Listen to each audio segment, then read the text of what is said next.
Media and money. Broadcasting of news is a very expensive affair. A TV studio, along with lights, cameras, sound recorders, etc., costs a lot of money. The technologies that mass media uses keep changing and a lot of money is spent on getting the latest technology. As a result, most newspapers and television channels are part of big business houses. On the other side, it earns money by advertising different things.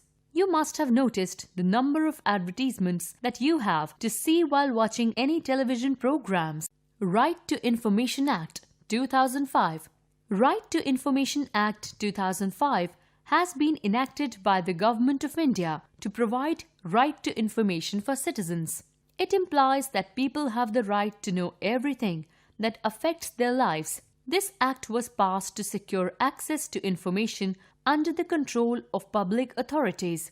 This promotes transparency and accountability in public domain. It includes the right to inspect the work, documents, records, taking notes, extracts, or certified copies of documents. But this act also exempts certain categories of information from disclosures. Any public authority would designate Central Assistant Public Information Officer (CAPIO) at various levels, who will reply either by providing the information or rejecting the request within a period of 30 days from the date of receipt of the request. Tamil Nadu was the first state to have passed the Right to Information Act in the year 1997. Advertisement. Advertising is the technique used to bring products, services, and opinions to public notice for the purpose of persuading public to respond towards the advertisement. Advertisements draw our attention to various products and describe them positively so that we become interested in buying them.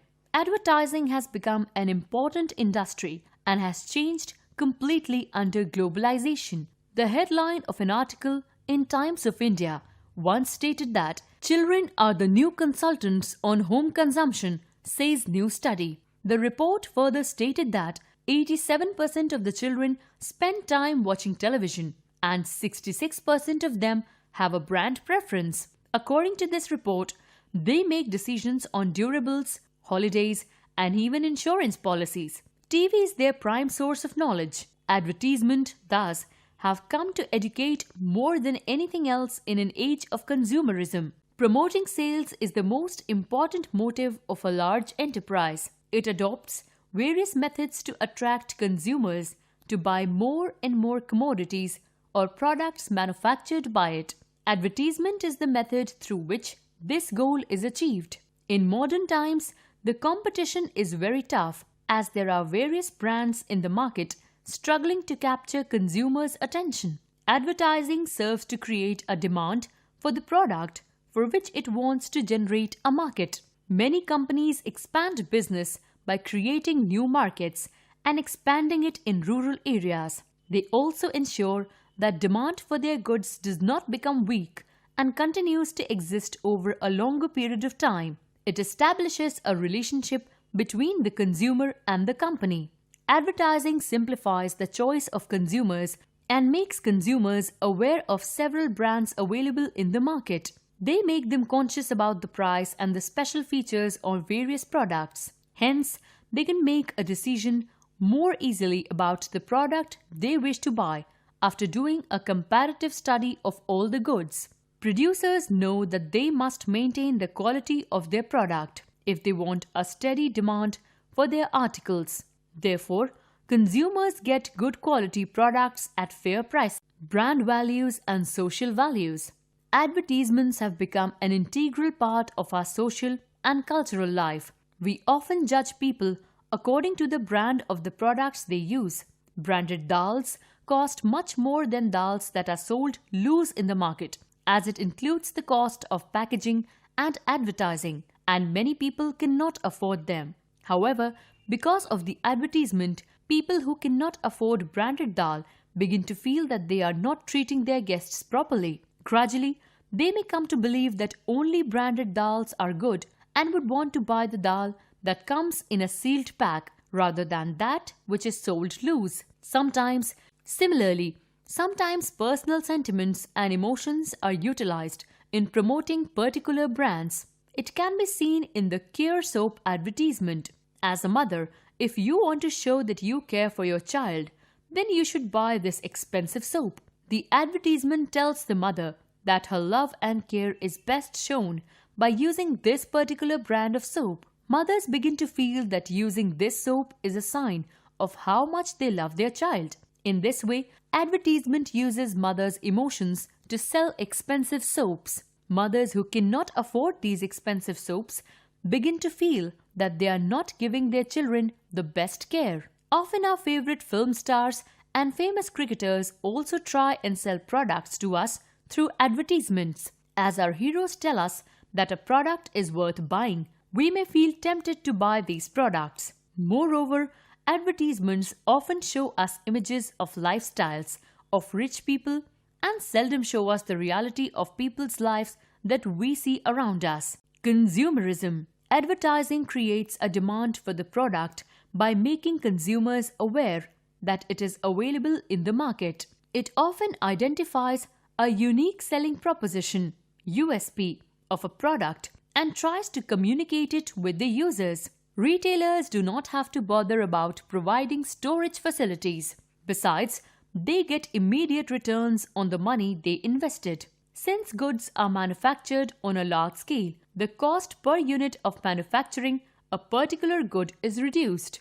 If the company that manufactures a product has a reputation, the product acquires a brand name and develops a steady market.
Modes of advertising. The basic medium of advertising is newspaper, which offers the advertiser large circulations and the opportunity to alter their advertisements on a regular basis. As magazines are aimed at specific readers, they offer the manufacturers of product of particular interest the chance to make contact with their most likely consumers. The other advertising media include direct mail, which make a highly detailed and personalized appeal, outdoor posters, transit advertising, which can reach the million of users of mass transit systems, and promotional items such as calendars. Types of advertising. Commercial advertising. During the British rule, the main focus of advertising was only on the press advertisements, in which the British administrators and princely families were offered luxurious goods and other services. In the 1930s, the radio and cinema emerged as popular means of advertising. In the 1950s, the growth of industrialization led to mass production of goods, which also resulted in the expansion of advertising industry. With the emergence of Indian middle class after independence, the focus of advertising shifted from status-driven goods to convenience-driven consumer goods. Another form of advertising, called consumer advertising, is widely practiced by merchants and vendors on streets. They appeal directly to the buyers, consumers, by shouting. Social advertising. Advertising with some social message or which seeks to promote important social issues such as family planning, communal harmony, national integration, respect for female child, cancer awareness, etc. is called social advertising. Some of these advertisements can be powerful educational tool like the eradication of AIDS, energy conservation, deforestation, and pulse polio, etc. Advertisers too have a moral duty towards society in general and consumers in particular. They must not allow the Western concepts and ideas to dominate their perceptions. Consumer awareness has also increased with globalization. People want products of good quality. If they feel cheated, their grievances can be addressed at the consumer forums. Poor quality products, incorrect or misleading information in advertisements, adulteration of goods are some of the issues that can be taken up by the consumer forums. The government has passed Consumer Protection Act to protect the rights of the consumers. Some advertising is simply and deliberately untrue. The exercise of right of information demands that the context of what is communicated be true. Consumers have the right to know all about the products and its ingredients. Instructions and warnings written on the products should be clear. Sometimes advertising can violate the dignity of consumers as it is directed at children apparently to exploit their innocence. Some of the basic rules that should be kept in mind while advertising are as given here. The advertisement should conform to the laws of the country. It should not go against morality and decency. In case of commercial advertising, the information to consumers on matters of weight, quality, price, manufacturing date, etc. must be correctly given. It should not include derogatory reference to another product or service. Trivia: William Bolts, an ex-employee of the British East India Company, attempted to start the first newspaper in India in 1776. Trivia: United News of India is one of the primary Indian news agencies. It began its operations on March 21, 1961, though it was registered as a company in 1959 itself.